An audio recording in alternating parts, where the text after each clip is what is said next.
Picture this. You're driving south on I-95. The last gas station in Georgia looks like any other in the United States.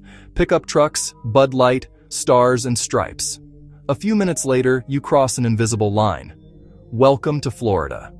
The signs slip into Spanish. Palm trees replace pines. The radio switches to salsa, then Disney ads, then retirement communities. On paper, this is still America. Same dollar, same flag, same federal laws. But step out of the car, and it feels like you've crossed a border into a different country entirely. This isn't just vibes. Florida is built on a completely different engine than most of the United States. Every year, about 143 million people visit a state with only around 22 million residents, meaning tourists outnumber locals by roughly 6 to 1. By the end of this video, we're going to unpack why Florida feels so different, and how its strange mix of theme parks, retirees, immigrants, and hurricanes is quietly reshaping the rest of America. Start with the land itself. Most of the continental U.S. is mountains, plains, and rivers. Florida is a flat, waterlogged sandbar sticking into Hurricane Alley. Much of the peninsula used to be swamp, scrub, or floodplain. Building a giant, air-conditioned civilization here meant fighting nature on every front. Draining wetlands, channeling rivers, building levees, and then inventing the modern technologies to survive the heat. Where other states grew up around natural advantages, good soil, stable climate, protective harbors, Florida is almost the opposite. A place that only exists at this scale because of engineering, cheap energy, and relentless real estate ambition. So unlike most of America, Florida isn't just a region. It's more like a project. Railroads dragged people into what was wilderness. Air conditioning made summers survivable. Car culture stitched together far-flung suburbs and gated communities. When your state is essentially a man-made environment, you get a strange side effect. Identity is built less on deep local roots and more on whoever just arrived. And almost everyone just arrived. Florida has one of the smallest shares of native-born residents of any state in the country. Only about a third of people living in Florida were actually born there. A growing share, around 23%, are foreign-born, well above the national average. Layered on top of that, nearly a third of Floridians speak a language other than English at home. This isn't a regional accent situation. It's a rotating cast of New Yorkers, Midwesterners, Cubans, Haitians, Venezuelans, Brazilians, and more, all colliding in the same sun-baked strip malls. So from the very beginning, the default setting in Florida is motion. People arriving, people leaving, and very few with 4 generations buried in the same cemetery. And that constant churn is what makes Florida feel less like a state and more like a platform. Here's the engine. Florida is organized less around the people who already live there and more around the people who don't. Yet, tourists, retirees, seasonal workers, investors, and immigrants all flow into the state in waves. In 2024, visitors spent more than $130 billion there, pumping money into hotels, restaurants, and entertainment rather than factories or mines. That's why Florida doesn't look like a typical American economy. It looks like a hybrid of a Caribbean resort, a Latin American port, and an endless construction site. To really feel how different that is, you have to walk through the 3 main Floridas. In Miami, it's not just that you can speak Spanish, it's that you often have to. Roughly 70% of the city's residents are of Hispanic descent, and the region functions as a major financial and logistical hub for Latin America. This is a U.S. city where the skyline is financed with money from Caracas, São Paulo, and Bogotá, where flights to Panama City or Havana feel as normal as flights to New York. On the ground, the culture leans southwards. Latin music in supermarkets, Spanish billboards, pastelito stands next to high-end crypto companies, and banks courting foreign capital. Miami is America, but it also behaves like the unofficial capital of a whole other region. So when people say Florida doesn't feel like the rest of the country, what they're really sensing in Miami is a city plugged more tightly into Latin America than into the U.S. Midwest. Drive inland, and you hit Orlando, the epicenter of Florida's second identity. Here, reality is optional.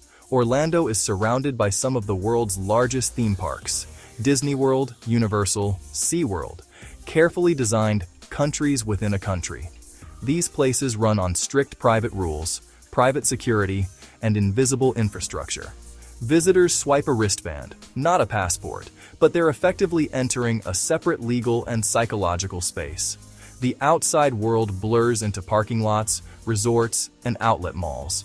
In most states, a city this big would be built around universities, factories, or government. Orlando is built around escapism, a city whose economic core is other people's vacations. The result?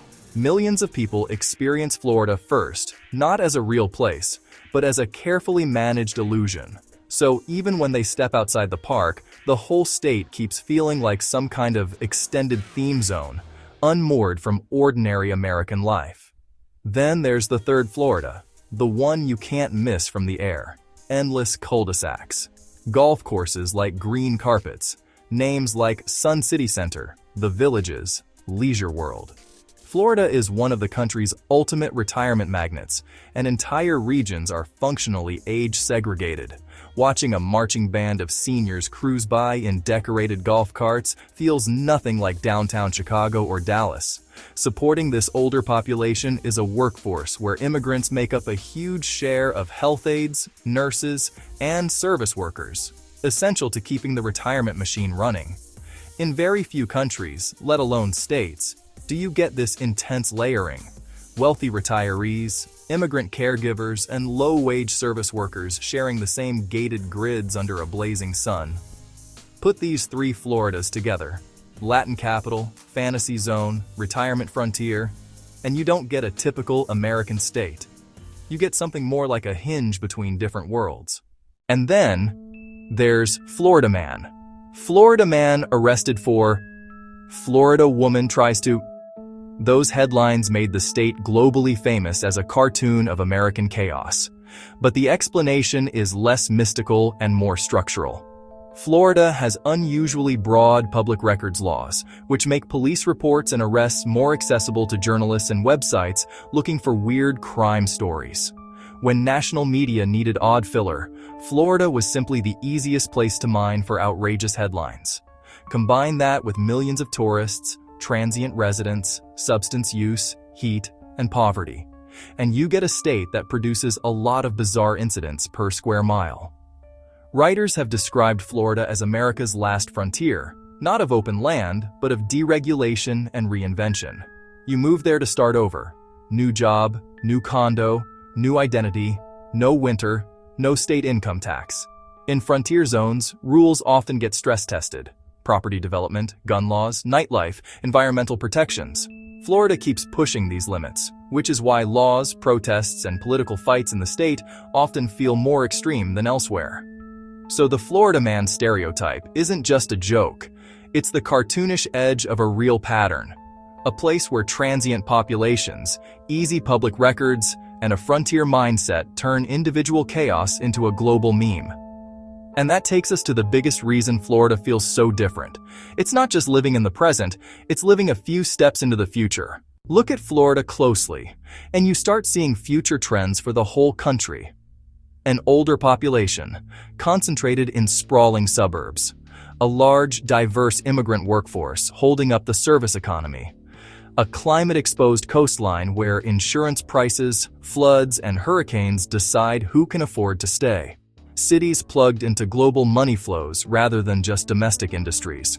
If the 20th century US was defined by Detroit, Pittsburgh, and Chicago, the 21st century might look a lot more like Miami, Orlando, and Tampa. Florida just got there early. But being out in front has a price. Tourism makes the state's economy incredibly sensitive to recessions and pandemics. Retirement communities strain infrastructure and healthcare. Climate threats raise questions about how long some coastal areas can realistically stay built up.